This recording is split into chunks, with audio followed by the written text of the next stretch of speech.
I'm here today on Mr. Devonte Bulock. He was the gentleman that was sent over to take a drug test yesterday, and he's returned to court. Bullock.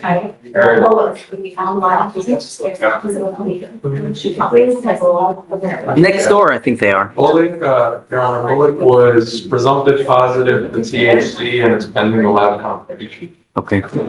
And he's here in the back of the court. And he did disclose to us that he had utilized THC recently. Hello, Mr. Bullock. You now stand charged. 2 burglary charges back to back. This is where it gets serious. In Texas, burglary of a motor vehicle may seem petty, but stack up a few, and you're looking at felony time. What would you do if you were the judge here? Comment below. Charged with another burglary of a motor vehicle. So they now have you on 2 charges of burglary of a motor vehicle. I'm telling you that I'm going to do everything in my power to protect my public. I don't care how old you are. I don't care how young you are. You go out there, you start acting a fool. It's not going to go well for you. Do you understand?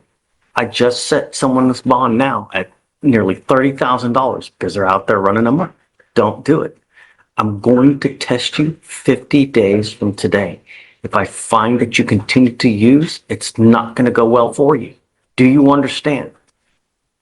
We need to do probable cause on the new B&B because we haven't done it. So do you mind? On the new case, The failure to ID. no. So there is a failure to ID. There's one BMV, and I guess later on in the day goes out and allegedly has another BMV.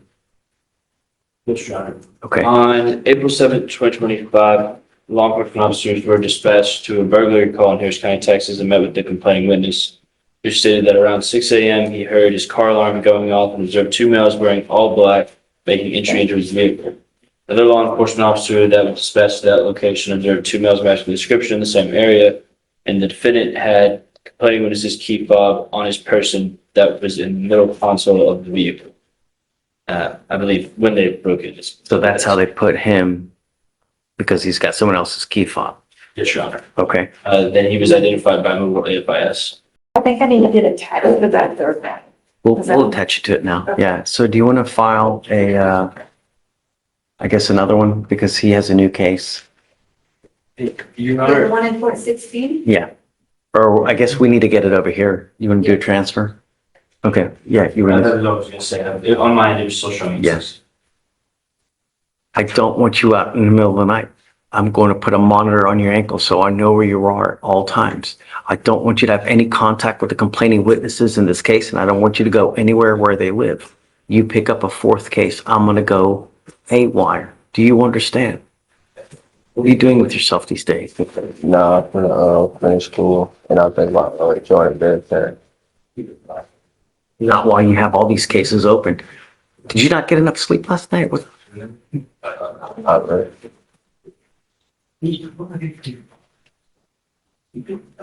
While these cases are open, you must either have a job or get back into school full time.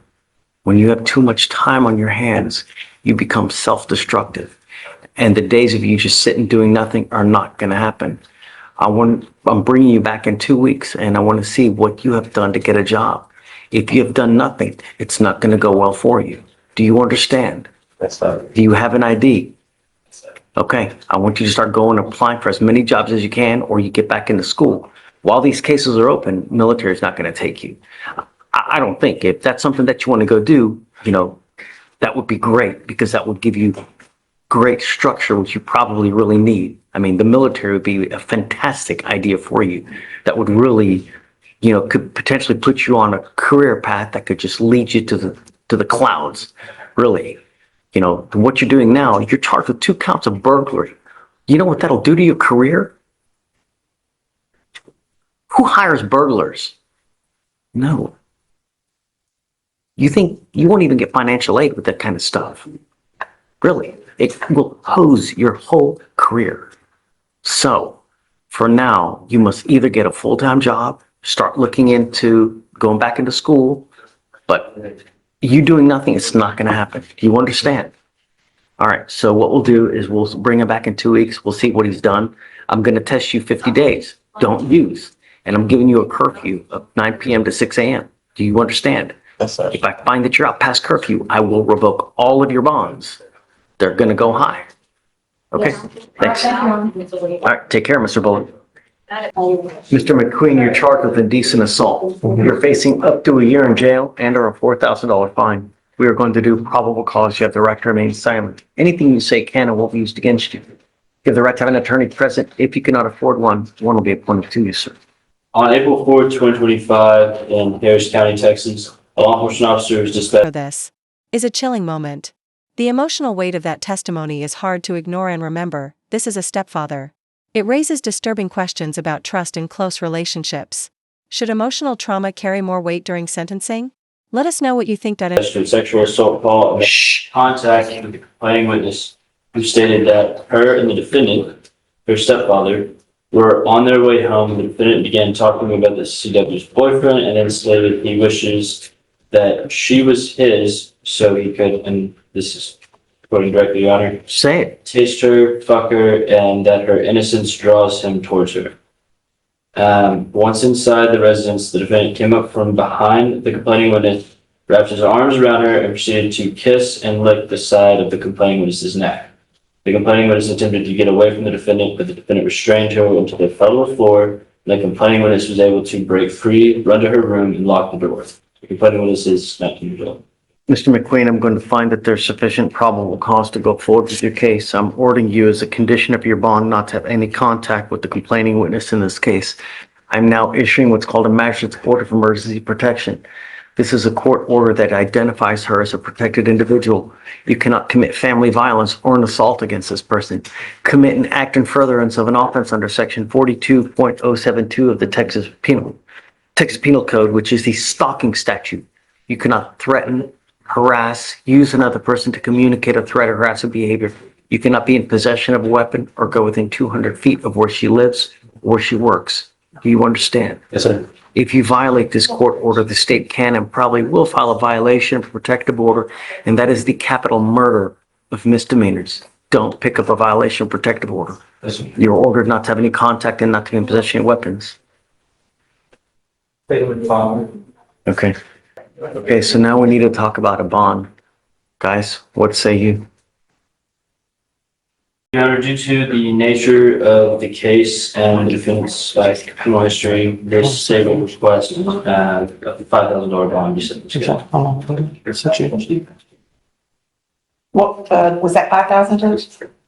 5,000 is fine, Judge. Okay, I'm gonna set your bond per agreement of the parties at $5,000. Do you have a bonding company here now? We do. Okay, I'll allow you to walk out with your bonding company. Do not pick up any new cases. Do not. He has 2 prior AFMs. One of them against the same complaining witness. Can you please let me know? Yes, Your Honor, if I can just have a moment. Yeah. Oh, no, I know. He wants to make sure it's not. I don't know if, I see It's 2 not the- AFMs. not the I'm same just not, I don't believe it is the same person, Your Honor, from what I have, Small baby. case. Yeah, like 10 years ago. It is not some complaining witness, Your Honor. okay. So we'll set your bond at like I said, at 5,000. Don't pick up any new cases. Don't do anything to violate the conditions of this bond. Otherwise, it's not going to go well for you. Do you understand? Yes, sir. All I want is my community safe. I'm going to do everything in my power to protect it. So we'll have you now, reset or no? Are they posting their own bond? Yeah, Then we don't. yeah. We're not going to do a reset at this time because what'll happen is he'll get a 7-day, we can't essentially. So once he goes posts bond, you will get a 7-day setting. Just reach out to Victoria, email, and then we can give you a further date. So you just don't have to come back in a week. Thank you, Judge. We'll have him sign all his conditions. Now, do not leave until you sign your conditions, and after that, we'll let you go. And then we'll let him go with the bonding company. Thank you. Yeah. Okay. Thanks, guys. All right. Both of you are charged with criminal cases. You're charged with driving while intoxicated. Both of you have breaths over 0.15. That makes it now a Class A misdemeanor. You are facing a year in jail and or a $4,000 fine. Both of you have negotiated plea bargain agreements for essentially slaps on the wrist. After today, each of you will be facing 90 days in jail for any other DWIs that you pick up. And I will tell you now, if you're ever in a car, you get pulled over, first thing officers do is they look at your record. If they see that you have prior DWIs and they go up to your window and they smell alcohol or dope, it's probably not going to go well for either of you.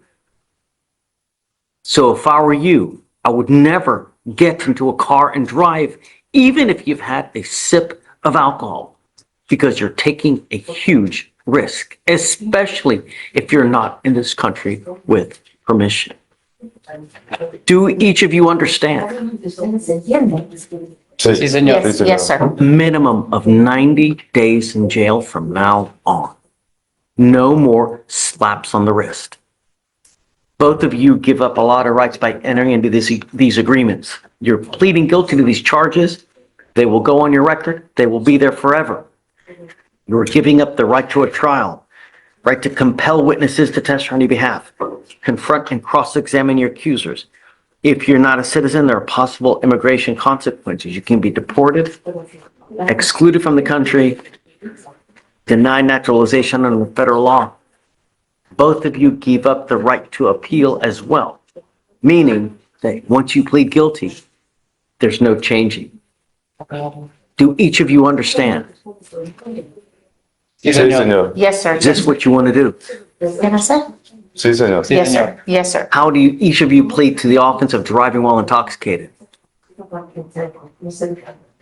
Sí, culpable, señor. Guilty, sir. Guilty, I sir. want you to understand that everybody makes mistakes.